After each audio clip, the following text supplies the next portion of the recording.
Welcome back to my YouTube channel learn with exam में आपका स्वागत है। हम आशा करते हैं कि स्वस्थ और मस्त होंगे, आपका परिवार सुख समृद्धि संपन्न हो। हम आपके लिए रोजाना की तरह कुछ प्रीवियस ईयर के प्रश्न लेकर आए हैं। ये आज का भी सेशन मैराथन है जिसमें 50 प्रश्नों का संगम है। अगर आपने अपने यूट्यूब चैनल को सब्सक्राइब और लाइक नहीं किया है तो जरूर सब्सक्राइब और दोस्तों को शेयर करना ना भूलें। चलिए आज का सेशन हम लोग यहीं से शुरू करते हैं। प्रश्न नंबर 1 से, वह प्रक्रिया जिसमें प्रकाश संश्लेषण के दौरान वायुमंडलीय कार्बन डाइऑक्साइड को कार्बोहाइड्रेट में परिवर्तित किया जाता है, इसका कौन सा ऑप्शन सही होगा? ऑक्सीजन, अपचयन, जलीय विश्लेषण, उपयुक्त में से एक से अधिक या इनमें से कोई नहीं। ये जितने भी प्रश्न हम आप सभी को करा रहे हैं ये सब प्रीवियस ईयर के हैं। कौन सा इसका सही होगा?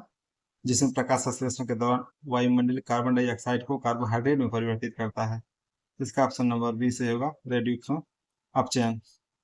प्रकाश संश्लेषण की क्रिया में अपचयन व उपचयन की अभिक्रिया है। इस दौरान वायुमंडल कार्बन डाइऑक्साइड को कार्बोहाइड्रेट में परिवर्तित करता है, वहीं जल का अपचयन ऑक्सीजन बनाने में किया जाता है। और जबकि प्रकाश संश्लेषण के लिए आवश्यक तत्व क्लोरोफिल, जो कि सूर्य का प्रकाश, कार्बन डाइऑक्साइड एवं पानी है, इसलिए ऑप्शन नंबर बी सही होगा। अगला प्रश्न, केचुए में कितने पार्श्व हृदय होते हैं? कितने कोष्ठक होते हैं? मतलब केचुए में कितने कोष्ठक हृदय, जैसे हम लोग चतुष्फलकी होते हैं उस तरह केचुए में कितने पार्श्व हृदय होते हैं? 6, 8, 12, उपयुक्त में से एक से अधिक या इनमें से कोई नहीं। इसका ऑप्शन नंबर बी सही होगा, 8। केचुए में पार्श्व हृदय 8 होते हैं। जो कि केचुए में कुल जोड़ी कितनी होती है? जोड़ी 5 जोड़ी हृदय होते हैं, जिनमें पृष्ठीय हृदय और 4 जोड़ी, एक जोड़ी जो होती है, एक जोड़ी क्या होती है? पृष्ठीय हृदय होती है। और जो कि 4 जोड़ी होते हैं पार्श्व हृदय, यही पार्श्व हृदय होती है। अतः कुल मिलाकर केचुए में 8 हृदय पाए जाते हैं। प्रत्येक पार्श्व हृदय में 7वें, 9वें, 11वें और 13वें में खंड में मौजूद होते हैं। आप सभी ने देखा है कई भागों में बटा होता है, जिसमें पार्श्व हृदय शरीर में रक्तचाप और परिसंचरण को बनाए रखने के लिए जिम्मेदार है, इसलिए इसका ऑप्शन नंबर बी सही होगा। अगला प्रश्न, भारतवर्ष में वनस्पतियां एवं जीवों की कितनी प्रजातियां पाई जाती है? वनस्पति और जीवों की भारत में कौन सा इसका सही होगा ऑप्शन? 81,000 प्रजाति जीवों की एवं 47,000 प्रजाति वनस्पति की, या फिर 50,000 वनस्पति की, या फिर 70,000 प्रजाति जीवों की, या फिर 50,000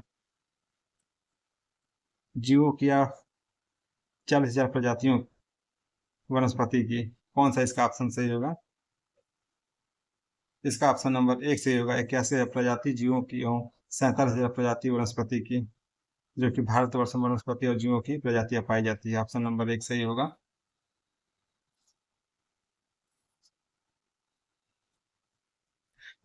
भारत दुनिया में लगभग 12 मेगा जैव विविधता वाले देश में से एक है। लगभग इसमें 47,000 पौधों की प्रजातियां तथा भारत दुनिया के 10वें स्थान पर और एशिया के चौथे स्थान पर है। भारत में लगभग 15,000 फूलदार पौधे हैं, जो कि दुनिया के कुल फूलदार पौधों की संख्या 6% है। भारत में जानवरों का लगभग 90,000 प्रजातियां पाई जाती है। साथ ही इसके ताजे और समुद्री जल की मछलियों में एक समृद्ध विविधता है, जो कि उसमें पूरा समुदाय रहता है पानी में, उसकी भी बात कर रहा है। भारत में पूरी तरह से जीव जंतु और पेड़ पौधों के बारे में पूछ रहा है, इसलिए उसका ऑप्शन नंबर ए सही होगा। अगला प्रश्न, एक प्रिंटर की गुणवत्ता किससे निर्धारित की जाती है? प्रिंटर की गुणवत्ता किससे निर्धारित की जाती है?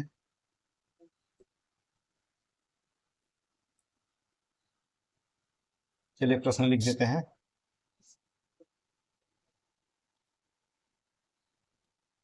एक प्रिंटर की गुणवत्ता निर्धारित होती है, निर्धारित किससे होती है? शब्द प्रति इंच से, प्रहार प्रति इंच से या बिंदु प्रति इंच से उपयुक्त में से एक से अधिक या इनमें से कोई नहीं। एक प्रिंटर की गुणवत्ता निर्धारित होती है, इसका ऑप्शन नंबर सी सही होगा, बिंदु प्रति इंच। एक प्रिंटर की गुणवत्ता निर्धारित होती है बिंदु प्रति इंच से, इसलिए इसका ऑप्शन नंबर सी से होगा। अगला प्रश्न,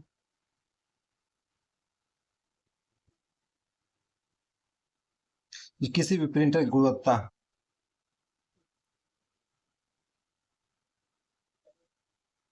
प्रति इंच द्वारा निर्धारित की जाती है, डॉट पर इंच, इसे हम लोग बोलते हैं बिंदु प्रति इंच। इसमें स्याही के बिंदु डॉट्स, डॉट्स को प्रति इंच क्षेत्रफल के आधार पर गिना जाता है। बिंदु की अधिकता प्रिंटर की गुणवत्ता को निर्धारित करता है, जिससे क्लियरिटी आती है। अगला प्रश्न देखिए, बार बार रिपीटेड वाला प्रश्न है। जिन डिब्बों में खाना पैक किया जाता है उन पर टीन की परत चढ़ी होती है, न कि जिंक की, क्योंकि जिंक टीन जिंक की तुलना में अधिक प्रतिक्रियाशील होता है, या फिर जिंक टीन की तुलना में अधिक प्रतिक्रियाशील होता है, या फिर जिंक टीन से महंगा होता है, उपयुक्त में से एक से अधिक। इसका कौन सा ऑप्शन सही होगा?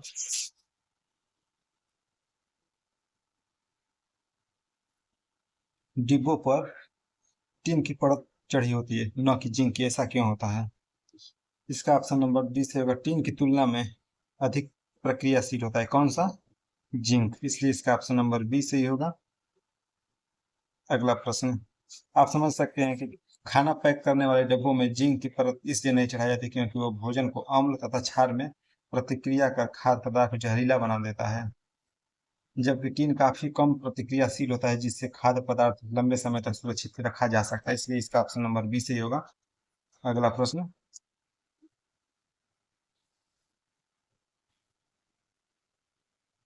आदित्य एल1 उपग्रह को सूर्य अवलोकन बिंदु है, एल1 का, आदित्य एल1 का उपग्रह का सूर्य अवलोकन बिंदु कौन सा? एल1, एल2, एल3, कौन सा इसका ऑप्शन सही होगा? इसका ऑप्शन नंबर ए सही होगा, एल1। आदित्य एल1 उपग्रह का सूर्य अवलोकन बिंदु एल1 है। आदित्य एल1 उपग्रह सूर्य का अध्ययन करने वाला पहला अंतरिक्ष आधारित मिशन है। इसका प्रक्षेपण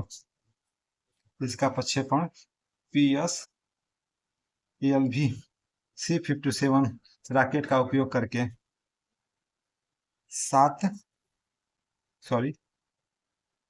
2 सितंबर 2023 को प्रक्षेपित किया गया था। यह इतिहास की पहली बार था जो कि PSLV के चौथे चरण को 2 बार प्रक्षेपित किया गया था। इसका ऑप्शन नंबर ए से होगा। अगला प्रश्न, निम्नलिखित में से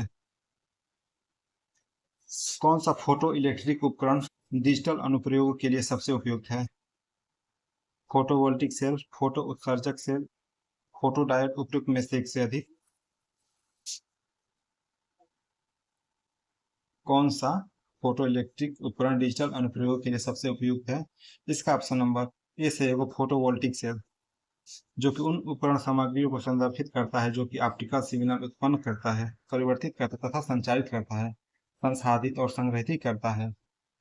फोटो वोल्टिक सेल एक प्रकार का फोटो इलेक्ट्रिक उपकरण है जो कि डिजिटल अनुप्रयोग के लिए सबसे उपयुक्त फोटोवोल्टिक सेल है, जिसे आमतौर पर हम लोग सौर सेल कहा जाता है। इसे हम लोग क्या कहते हैं? सौर ऊर्जा। सौर ऊर्जा के नाम से हम लोग जानते हैं किसे? फोटोवोल्टिक सेल को, जो कि सीधे सूर्य से हम लोग को ये विद्युत ऊर्जा में परिवर्तित करके देता है। यह एक गैर यांत्रिक उपकरण है। कौन सा है? गैर यांत्रिक। अगला प्रश्न, ऑप्शन नंबर ए सही होगा। 1 गीगाबाइट जीबी बराबर होता है, किसके बराबर होता है? 1024 KB, या फिर 1024 MB, 1024 GB, उपयुक्त में से एक से अधिक या इनमें से कोई नहीं। 1 गीगाबाइट 1 GB बराबर होता है। सभी साथी उत्तर दें। बहुत ही आसान ये प्रश्न है। आप सभी लोगों ने मेमोरी कार्ड तो यूज किया ही होगा, उसके आधार पर आप ये प्रश्न बता सकते हैं इसका उत्तर कौन सा सही होगा। इसका ऑप्शन नंबर बी से होगा, 1024 MB, जो कि जीबी, 1 गीगाबाइट मतलब कि जीबी के बराबर होता है, 1024 MB। जबकि 1 KB, 1 KB मतलब किलोबाइट, मतलब कि 1024 बाइट्स होता है।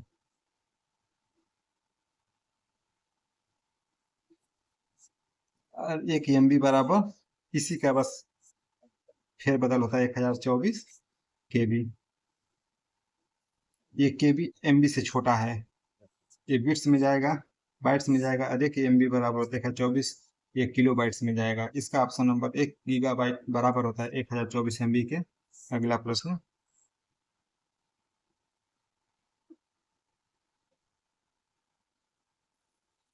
निम्नलिखित में से कौन सा प्रदूषण जनित विकार है? फ्लोरोसिस, कुष्ठ रोग, निमोनकोयो सॉरी निमोनकोनियोसिस। उपयुक्त में से एक से अधिक या इनमें से कोई नहीं। प्रदूषण जनित कौन सा प्रदूषण से रोग होता है इसका? सभी साथी उत्तर दें। इसका ऑप्शन नंबर डी, उपयुक्त एक में से एक से अधिक। अगला प्रश्न, इलेक्ट्रिक फ्यूज किस पर कार्य करता है? धारा का रासायनिक प्रवाह, धारा का चुंबकीय प्रभाव, धारा का ताप प्रभाव। उपयुक्त में से एक से अधिक। इलेक्ट्रिक फ्यूज किस पर कार्य करता है? इसका ऑप्शन नंबर सी से होगा, धारा का ताप प्रभाव, जो कि एक विद्युत फ्यूज धारा के तापीय प्रभाव पर कार्य करता है। जब फ्यूज में अत्यधिक धारा प्रवाहित होती है तो उत्पन्न ऊर्जा फ्यूज तार को पिघला देती है, जिससे सर्किट टूट जाता है। यह क्रिया ओवरलोड या शॉर्ट सर्किट के कारण विद्युत उपकरणों को क्षति होने से बचाने के लिए किया जाता है इलेक्ट्रिक फ्यूज का प्रयोग। इसलिए इसका ऑप्शन नंबर सी से होगा। अगला प्रश्न, निम्नलिखित में से कौन सा जानवर गर्म रक्त वाला है? मेढक, मगरमच्छ, मछली। उपयुक्त में से एक से अधिक। या फिर इनमें से कोई नहीं? कोई नहीं। कौन सा इसका सही होगा? इसका ऑप्शन नंबर ई सही होगा, उपयुक्त में से कोई नहीं।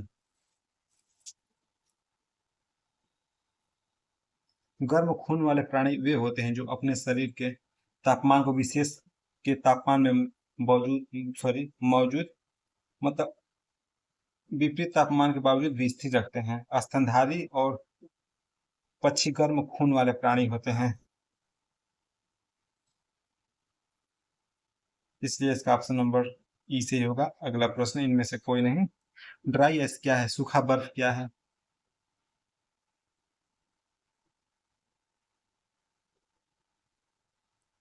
सूखा बर्फ क्या है? ड्राई आइस ठोस नाइट्रोजन, ठोस ऑक्सीजन या ठोस कार्बन डाइऑक्साइड।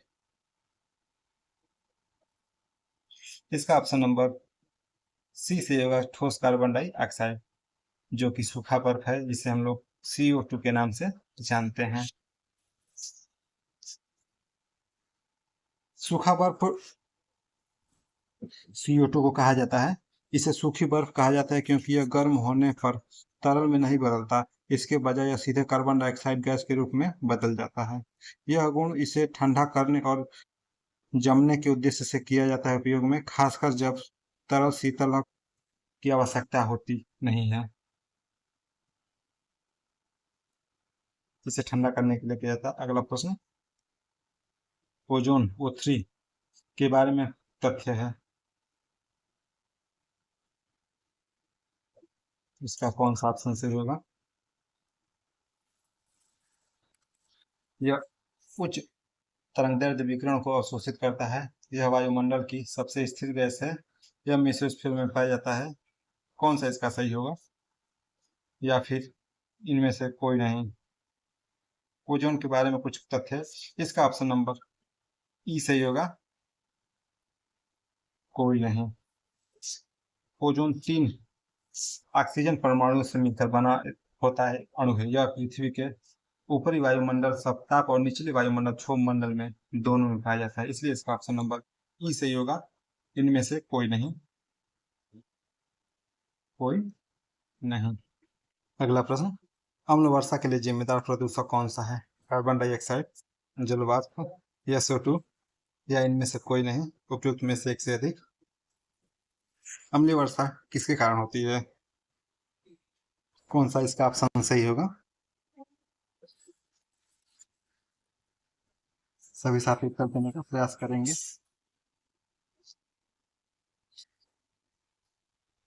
कौन सा इसका सही होगा? Option number C, yes, CO2। और सभी साथी बताएंगे। और तीसरा, जो कि अम्लीय वर्षा मुख्य रूप से सल्फर डाइऑक्साइड, नाइट्रोजन ऑक्साइड और वायुमंडल में जल वाष्प के अभिक्रिया के कारण सल्फ्यूरिक अम्ल बनता है। क्या बनता है? H2SO4 बनता है। और नाइट्रिक अम्ल KClNO क्या होता है? यह नाइट्रिक अम्ल बनता है, जो कि कार्बन डाइऑक्साइड भी अम्लीय वर्षा के लिए योगदान देता है। जबकि कार्बन डाइऑक्साइड बारिश में घुलता है तो यह कार्बोनिक एसिड बनता है, जो बारिश को अम्लीय बनाता है, जिसके लिए इसका ऑप्शन नंबर डी सही होगा। अगला प्रश्न,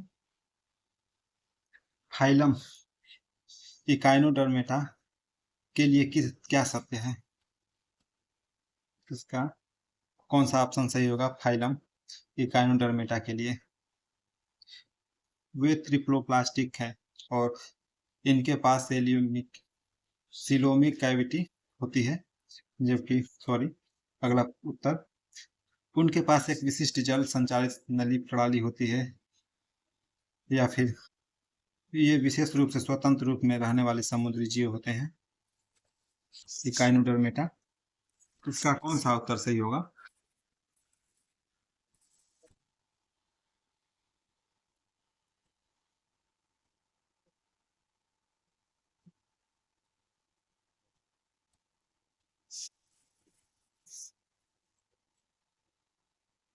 इसका ऑप्शन नंबर डी सही होगा, उत्तर एक से अधिक।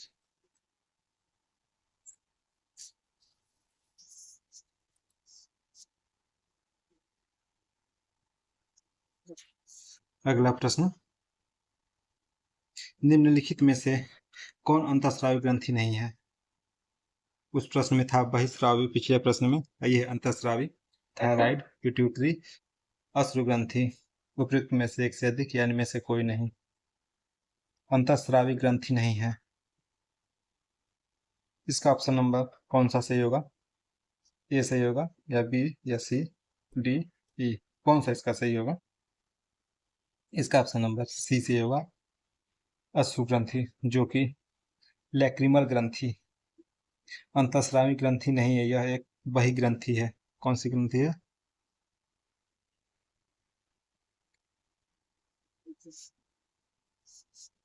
यह एक बहिग्रंथि है, जो कि आंख की सतह को चिकनाई और सुरक्षा देने के लिए आंसू उत्पन्न करता है। पिट्यूटरी और थायराइड यह अंतःस्रावी ग्रंथियां हैं। कौन सी? यह दोनों अंतःस्रावी ग्रंथियां हैं, जो कि पिट्यूटरी ग्रंथि विभिन्न हार्मोन स्रावित करती है, जो विभिन्न शारीरिक प्रक्रियाओं को विनियमित करते हैं। थायराइड ग्रंथि हार्मोन उत्पन्न करती है, जो चयापचय को विनियमित करती है। इसके ऑप्शन नंबर सी से होगा। अगला प्रश्न, वायुमंडल में ऑक्सीजन का मुख्य और शीर्ष स्रोत क्या है?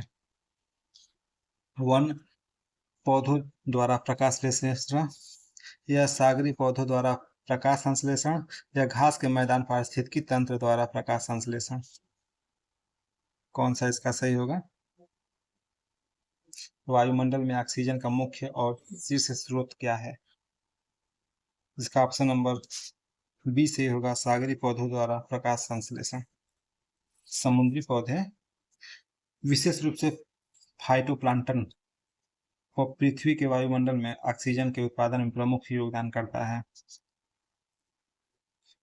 फाइटोप्लैंक्टन सूक्ष्म जीव है, जो अम्लजलीय वातावरण में रहते हैं और प्रकाश संश्लेषण के साथ क्रिया करके कार्बन डाइऑक्साइड और सूर्य को ऑक्सीजन और ग्लूकोज में बदल देते हैं, सूर्य के प्रकाश को। इसलिए ऑप्शन नंबर बी सही होगा। अगला प्रश्न, निम्नलिखित में से कौन एक पौधों का हार्मोन है? पौधे का हार्मोन है साइटोकिनिन, इंसुलिन, एस्ट्रोजन। उपयुक्त में से एक से अधिक। पौधों का हार्मोन है।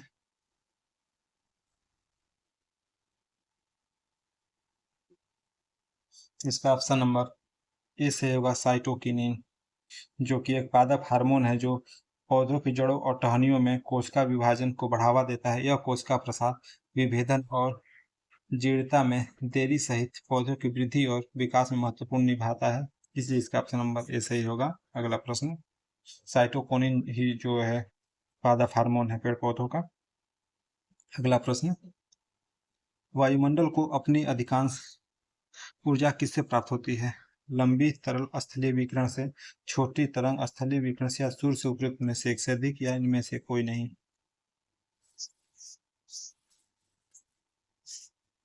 सूर्य को सॉरी वायुमंडल को अपनी अधिकांश ऊर्जा किससे प्राप्त होती है? इसका ऑप्शन नंबर ए से होगा लंबी तरंग स्थलीय विकिरण, जो कि दीर्घ पार्थिक विकिरण तरंगों से प्राप्त होती है। सूर्य प्रारंभिक ऊर्जा को लघु तरंग विकिरण के रूप में प्रदान करते हैं, जबकि पृथ्वी की सतह पर ऊर्जा को अवशोषित करके इसे दीर्घ तरंग इंफ्रारेड के रूप में उत्सर्जित करती है। इसलिए ऑप्शन नंबर ए से होगा। अगला प्रश्न, सोनार तकनीक का उपयोग किसके लिए किया जाता है? पानी के नीचे पहाड़ियों को पता लगाने के लिए, हिमखंडों को पता लगाने के लिए, समुद्र की गहराई का पता लगाने के लिए, कौन सा, या फिर उपयुक्त में से एक से अधिक, या इनमें से कोई नहीं? किसके लिए सोनार तकनीक का प्रयोग किया जाता है?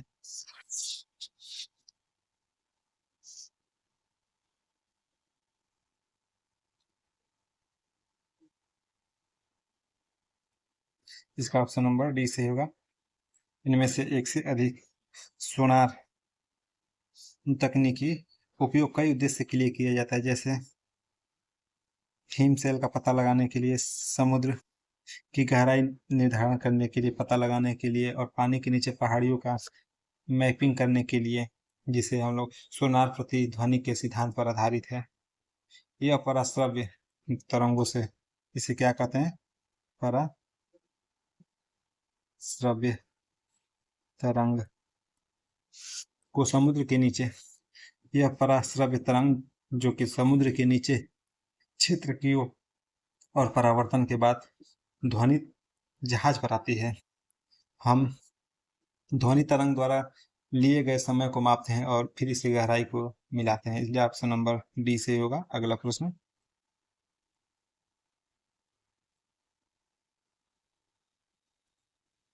खाद्य श्रृंखला में कीटभक्षी पौधों का ट्रॉफिक स्तर क्या है?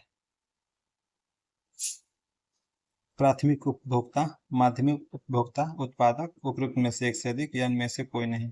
खाद्य श्रृंखला में कीट पतंगों का ट्रॉफिक स्तर क्या है? इसका ऑप्शन नंबर सी से ही होगा। उत्पादक, कीटभक्षी पौधे, सॉरी कीटभक्षी दिया, हम कीट पतंग पढ़ रहे थे। कीटभक्षी पौधों का ट्रॉफिक स्तर क्या है? ऑप्शन नंबर सी उत्पादक। अन्य हरे पौधों की तरह अपना भोजन बनाने के लिए प्रकाश संश्लेषण करते हैं, जो उन्हें उत्पादक कोशीय स्तर में रखता है। वे कीटों को फंसाकर, पचाकर और पोषक तत्वों के सेवन का पूरा तत्वों को, मतलब बाहरी कीट भक्षी पौधे कीट पतंगों को फंसाकर, उन्हें खा पीकर, पचाकर पोषक तत्वों का सेवन पूरा करते हैं, लेकिन इससे उनके उत्पादक में प्राथमिक भूमिका में कोई बदलाव नहीं होता। इसलिए इसका ऑप्शन नंबर सी से हुआ सही होगा। कीटभक्षी पौधे के उदाहरण वीनस, देखिए वीनस फ्लाई ट्रैप,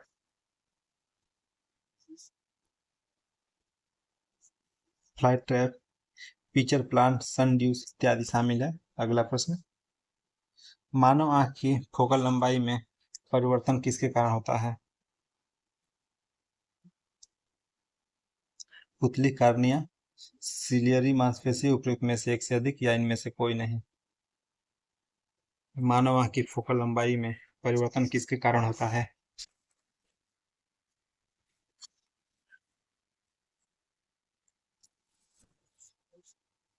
इसका ऑप्शन नंबर सी से होगा, सिलियरी मांसपेशी, जो कि मानव आंख की फोकल लंबाई को बदलने के लिए उत्तरदायी होता है, जो कि सिकुड़ती या शिथिलित होती रहती है।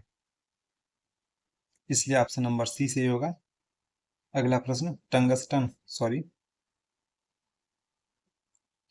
जब सीरियस मांसपेशियां सिकुड़ती हैं तो वे लेंस को मोटा बनाती है, जिससे निकट दृष्टि के लिए ऑप्टिकल शक्ति बढ़ जाती है। सीरियस मांसपेशी के द्वारा इन मांसपेशियों के शिथिल होने से लेंस पतला हो जाता है, जिससे दूर दृष्टि के लिए इनकी ऑप्टिकल क्षमता कम हो जाती है।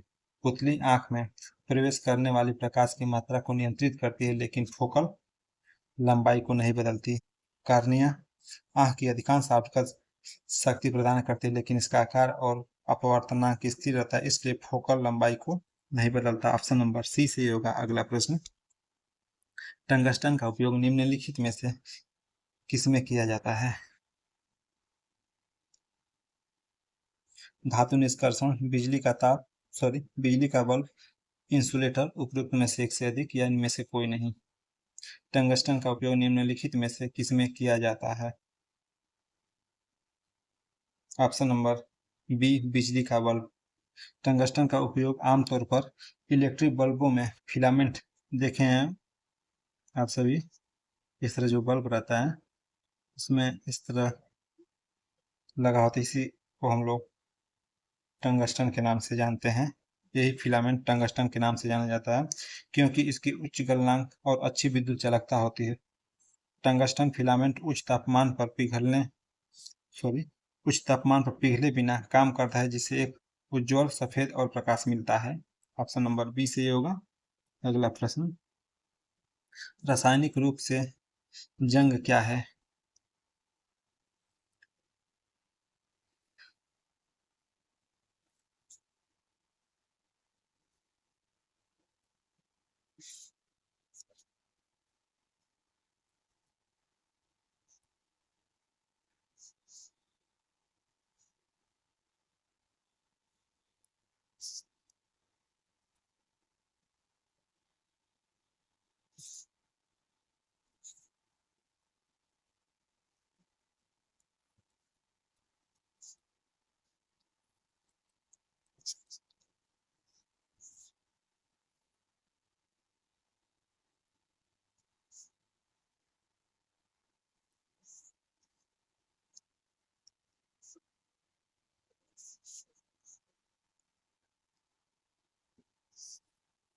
रासायनिक रूप से जंग क्या है? हाइड्रेट फेरिक ऑक्साइड या एरेकामा एरेकाइमा की उपस्थिति या अच्छी तरह से विकसित वाहिकी प्रणाली की उपस्थिति। कौन सा ऑप्शन सही होगा? इसका ऑप्शन नंबर ए सही होगा, हाइड्रेटेड फेरिक ऑक्साइड। रासायनिक रूप से जंग का कारण यही है। अगला प्रश्न, लाइकेन में शैवाल और कवक के बीच संबंध को क्या कहते हैं? परपोषिता, प्रोटोको ऑपरेशन, पारस्परिकता, उपरोक्त में से एक से अधिक या इनमें से कोई नहीं। लाइकेन और शैवाल और कवक के बीच लाइकेन में शैवाल और कवक के बीच संबंध को क्या कहते हैं?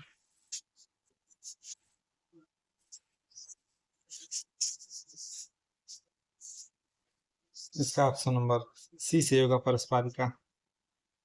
परस्परिकता, जो कि सहपारिकता भी कहते हैं।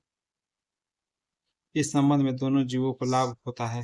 शैवाल प्रकाश संश्लेषण के माध्यम से भोजन का उत्पादन करता है, जबकि जिसे उपयोग करके कवक जिसका उपयोग कवक करते हैं, और बदले में कवक शैवाल के लिए संरक्षित वातावरण प्रदान करता है और पोषक तत्वों और नमी को अवशोषित करता है। इसलिए पारस्परिक रूप से लाभकारी संबंध को पारस्परिकता कहते हैं। ऑप्शन नंबर सी सही होगा। अगला प्रश्न,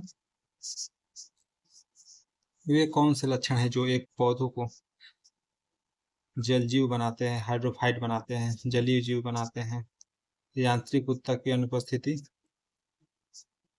एरेंकाइमा की उपस्थिति, या अच्छी तरह से विकसित वाहिका प्रणाली की उपस्थिति। यह भी प्रश्न हम लोग किया है कुछ दूसरे शब्दों में। ये रासायनिक रूप से जंग का यही दिया था इसी समय। कौन सा इसका सही होगा? इसका ऑप्शन नंबर कौन सा सही होगा? इसका ऑप्शन नंबर डी से होगा, उपरोक्त एक में से अधिक।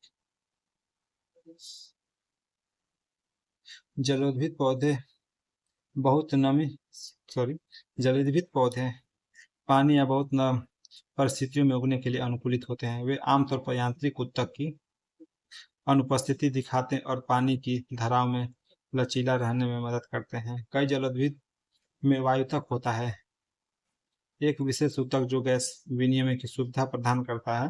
जलोद्भिद में स्थलीय पौधों की तुलना में अक्सर कम विकसित संवहनी तंत्र होते हैं, जैसे जलकुंभी, डकवीड और कैटटेल शामिल होते हैं। जलोद्भिद पौधे में ऑप्शन नंबर डी से होगा। अगला प्रश्न,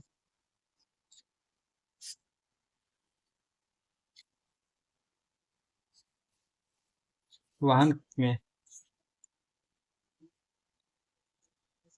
पीछे के यातायात को देखने के लिए किस प्रकार के दर्पण का उपयोग किया जाता है? अवतल या फिर समतल, उत्तल?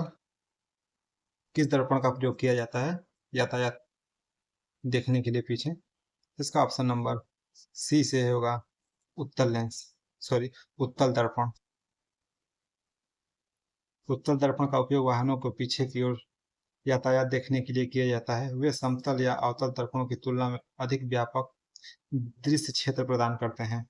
उत्तल दर्पण ड्राइवरों को उनके पीछे अधिक क्षेत्र देखने में मदद करता है, जिससे अंधे बिंदु अधिक बिंदु कम हो जाते हैं।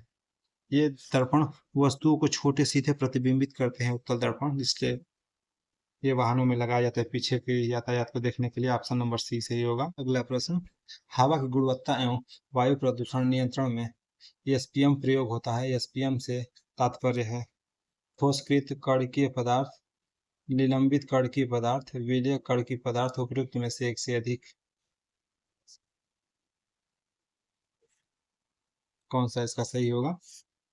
हवा की गुणवत्ता एवं प्रदूषण नियंत्रण में एसपीएम प्रयोग होता है। इसका ऑप्शन नंबर बी से होगा, निलंबित कणीय पदार्थ। अगला प्रश्न, निम्नलिखित में से कौन नीले लिटमस को लाल में परिवर्तित करेगा? वॉशिंग सोडा घोल, सिरका, बेकिंग सोडा घोल। उपयुक्त में से एक से अधिक यानी में से कोई नहीं। नीले लिटमस को लाल कौन सा करेगा?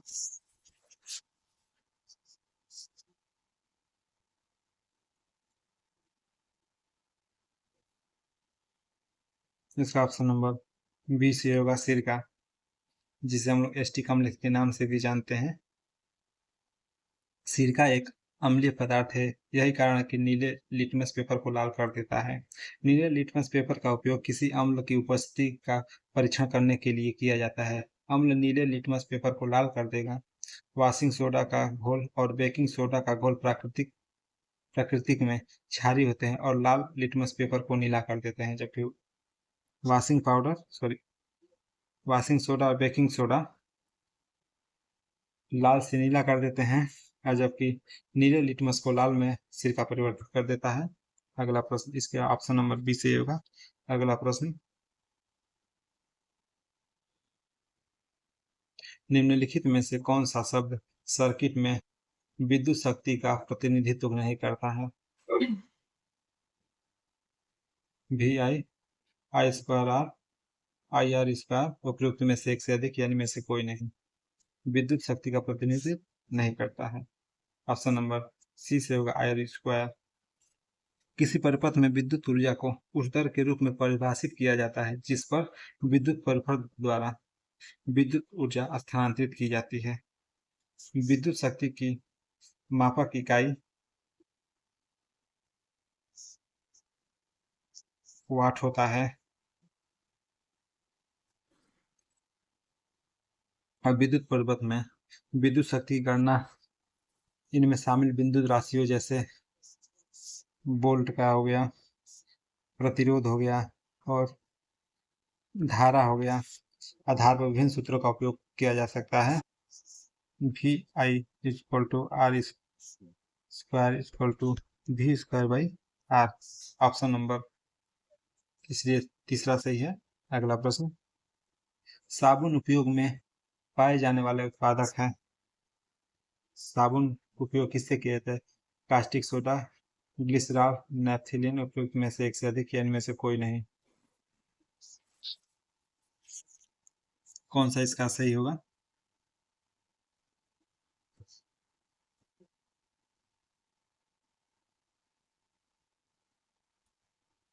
साबुन बनाने के लिए किसका उपयोग किया जाता है?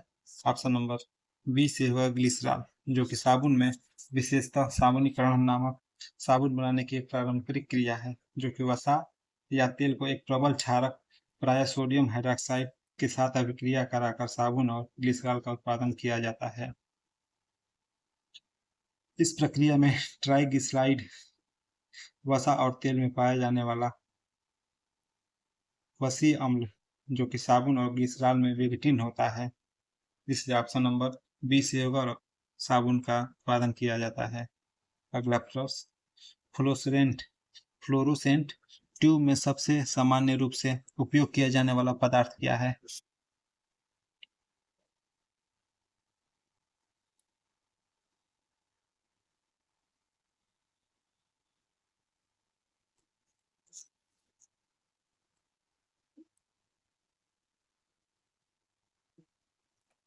फ्लोरोसेंट में फ्लोरोसेंट ट्यूब में सबसे सामान्य रूप से उपयोग किया जाने वाला पदार्थ कौन सा है?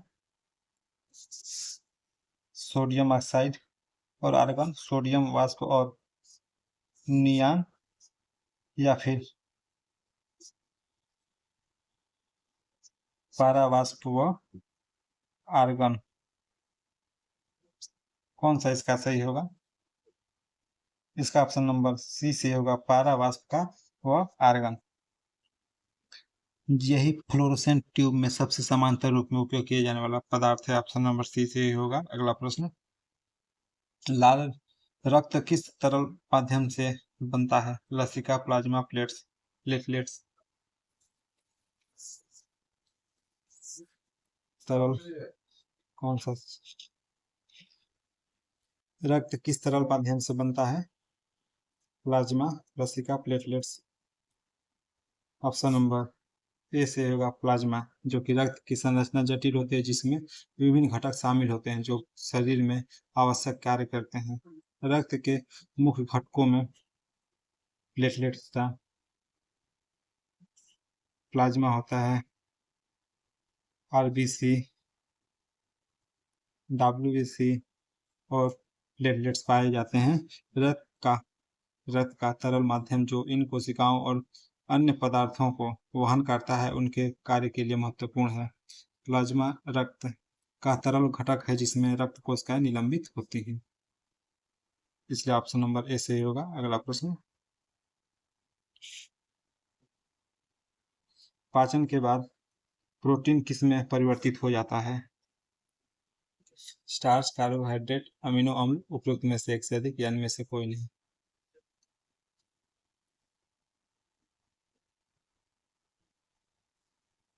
प्रोटीन किस में परिवर्तित होता है? ऑप्शन नंबर सी, अमीनो अम्ल में। प्रोटीन पाचक एक महत्वपूर्ण प्रक्रिया है, जहां आहार से प्रोटीन छोटे छोटे घटकों में विभाजित हो जाता है। प्रोटीन के पाचन का मुख्य उद्देश्य उन्हें अमीनो अम्ल में विघटित करना, जो शरीर में विभिन्न कार्यों के लिए उपयोग किया जाता है। ऑप्शन नंबर सी से होगा, अमीनो अम्ल प्रोटीन बदलता है। अगला प्रश्न, CFCs फ्लोरोकार्बन में वायुमंडल में छोड़े जाने पर क्लोरीन रासायनिक प्रतिक्रिया के कारण इनमें से कौन सा नष्ट हो जाता है? ओजोन अणु, हीलियम अणु, बीटा अणु, उपयुक्त में से एक से अधिक। कौन सा सही होगा इसका ऑप्शन नंबर?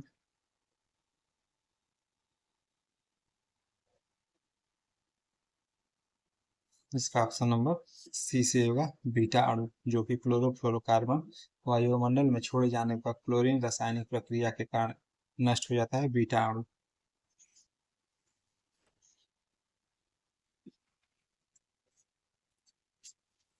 माफी चाहते हैं। ऑप्शन नंबर ए से होगा, ओजोन अणु। ओजोन अणु ओजोन परत का अवक्षय क्लोरोफ्लोरोकार्बन सहित कुछ रसायनों के कारण होने वाला एक महत्वपूर्ण पर्यावरणीय मुद्दा है, जो कि समताप मंडल में पराबैंगनी प्रकाश द्वारा विघटित होने पर CFC क्लोरीन परमाणु मुक्त हो जाता है, जबकि CFC क्लोरीन क्लोरोफ्लोरोकार्बन क्लोरीन परमाणु मुक्त करते हैं, जबकि CFC से क्लोरीन परमाणु अत्यधिक अभिक्रियाशील होती है और ओजोन अणुओं को नष्ट कर देता है। ऑप्शन नंबर ए सही होगा। अगला प्रश्न, एक पारिस्थितिकी तंत्र में बैक्टीरिया क्या है? अपघटक, द्वितीय उपभोक्ता, उपयुक्त में से एक से अधिक, या उत्पादक, इनमें से कोई नहीं।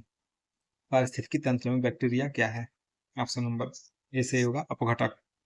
अपघटक कई बैक्टीरिया पारिस्थितिकी तंत्र में अपघटक के रूप में कार्य करते हैं। मृत कार्बनिक पदार्थ और अपशिष्ट उत्पाद को तोड़ते हैं। ऑप्शन नंबर ए सही होगा।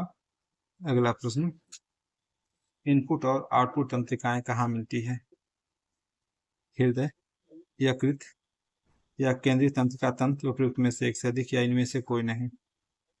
इनपुट और आउटपुट तंत्रिकाएं कहाँ मिलती है?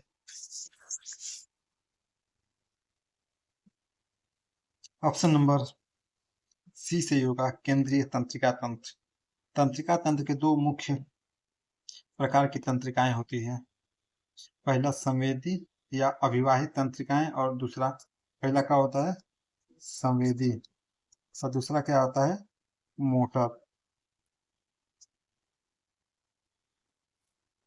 संवेदी तंत्रिकाएं वे तंत्रिकाएं होती है जो रिसेप्ट जैसे स्पर्श, ताप, दर्द और के लिए जानी जाती है, और जबकि केंद्रीय तंत्रिका मस्तिष्क और रीढ़ की हड्डी तक ले जाने वाली जानी जाती है, मतलब सोचने को। इसलिए ऑप्शन नंबर सी सही होगा। अगला प्रश्न, रात का अंधापन निम्नलिखित में से किस विटामिन की कमी के कारण होता है? रात का अंधापन निम्नलिखित में से किस विटामिन के कारण होता है? Vitamin A, vitamin C, vitamin K, उपयुक्त में से एक से अधिक, या इनमें से कोई नहीं।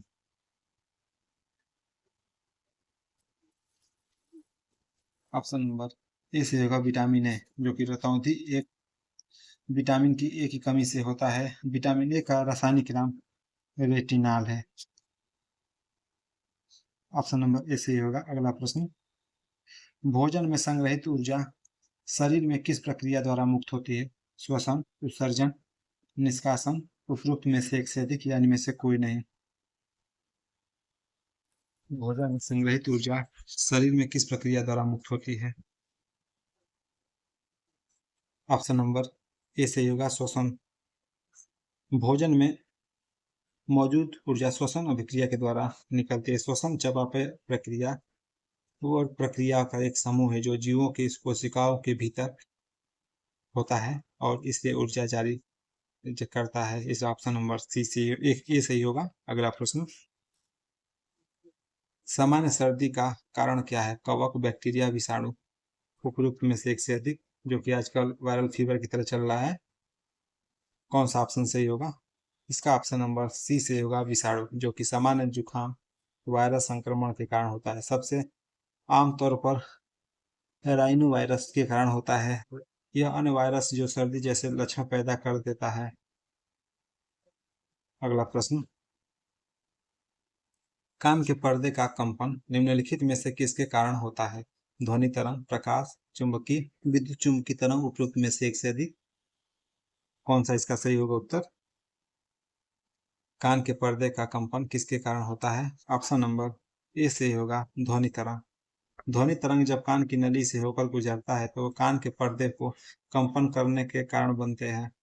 यह कंपन इसलिए होता है क्योंकि ध्वनि तरंगों में वायुदाब में विभिन्नता होती है, जिसके कारण कान की नली में हवा के कण आगे पीछे दोलन करते हैं, जिससे कंपन होता है। अगला प्रश्न ऑप्शन नंबर ए सही होगा। मानव शरीर में श्वसन वर्णक क्या है? मानव शरीर में श्वसन वर्णक क्या है? क्लोरोफिल, रक्त, हीमोग्लोबिन, उपयुक्त में से एक से अधिक। इसका ऑप्शन नंबर सी से होगा, हीमोग्लोबिन, जिसे हम लोग एचबी के नाम से जानते हैं। हीमोग्लोबिन को आरबीसी के भी नाम से जानते हैं, इसे एरिथ्रोसाइट भी कहते हैं। एरिथ्रोसाइट के नाम से भी जानते हैं। यह एक प्रोटीन है, एरिथ्रोसाइट में पाए जाने वाले एक प्रोटीन है आरबीसी में, ये एरिथ्रोसाइट आरबीसी में पाया जाने वाला एक प्रोटीन है, जो फेफड़ों से ऑक्सीजन को पूरे शरीर में ऊतक तक पहुंचाने और कार्बन डाइऑक्साइड को छोड़ने के लिए फेफड़ों में वापस ले जाने के लिए जिम्मेदार होता है। ऑप्शन नंबर सी से होगा हीमोग्लोबिन। अगला प्रश्न, एक कोशिका मोटाई वाली वाहिकाओं को क्या कहा जाता है? एक कोशिका मोटाई वाली वाहिकाओं को क्या कहा जाता है? शिराएं, केशिकाएं, धमनियां, उपरोक्त में से एक से अधिक या इनमें से कोई नहीं।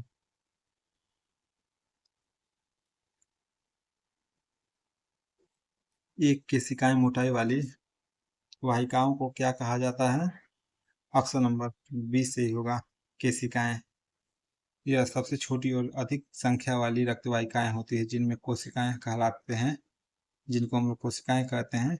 एक कोशिका वाली मोटी नलिकाएं होती है जो धमनियों और नसों को जोड़ती है। ऑप्शन नंबर बी से ही होगा। अगला प्रश्न, विटामिन बी12 का रासायनिक नाम क्या है?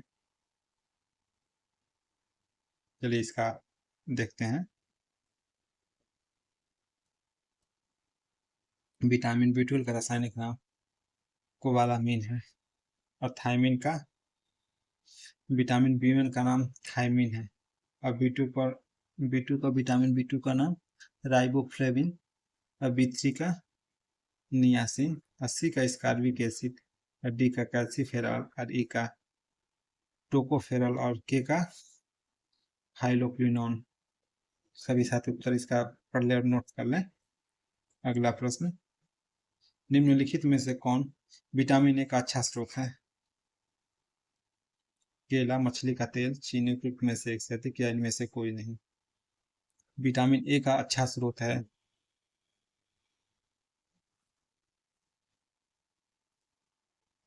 इसका ऑप्शन नंबर बी से होगा मछली का तेल, जो कि विटामिन ए का अच्छा स्रोत है। यकृत, विशेष रूप से गाय का यकृत विटामिन ए का सबसे समृद्ध स्रोत के रूप में माना जाता है। यह रेटिनॉल के रूप में विटामिन ए प्रदान करता है और अत्यधिक जैव उपलब्धता है।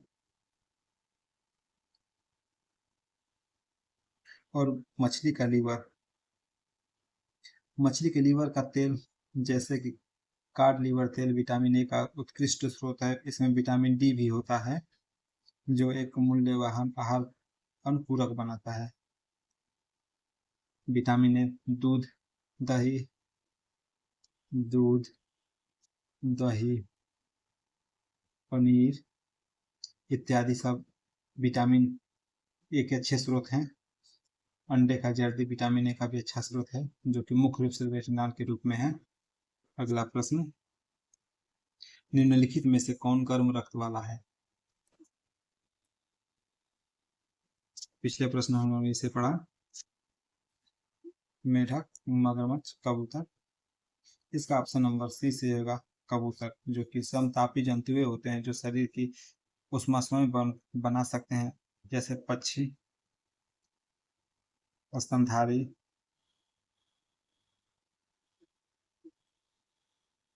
समतापी होते हैं। कबूतर गर्म रक्त वाले जंतु हैं। पक्षी होने के नाते कबूतर एंडोथर्मिक एंडोथर्मिक होते हैं, जिसका अर्थ होता है उनके पास अपने शरीर के तापमान को आंतरिक रूप से नियंत्रित करने की क्षमता। ऑप्शन नंबर सी से होगा। अगला प्रश्न, मिर्च में तीखापन किसके कारण होता है? ये आज का सेशन का लास्ट प्रश्न है। कौन सा इसका सही होगा? मिर्च में तीखापन किसके कारण होता है? ऑप्शन नंबर सी से होगा कैप्साइसिन। मिर्च में तीखापन मुख्य रूप से कैप्साइसिन नामक यौगिक के समूह की उपस्थिति के कारण होता है। कैप्सासाइनोटिड्स रासायनिक का एक वर्ग है जो कैप्सिकम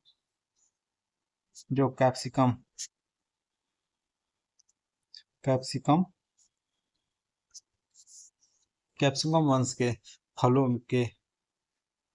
वंश के पौधों के फलों में पाया जाता है, जिसमें मिर्च भी शामिल है। इसलिए ऑप्शन नंबर सी से। आई होप आपको वीडियो पसंद आया होगा। अभी तक आपने अपने दोस्तों को शेयर नहीं किया और लाइक नहीं किया है, आप शेयर करें और अपने दोस्तों को ज़रूर बताएं। तब तक के लिए हमारे चैनल को बने रहिए। धन्यवाद।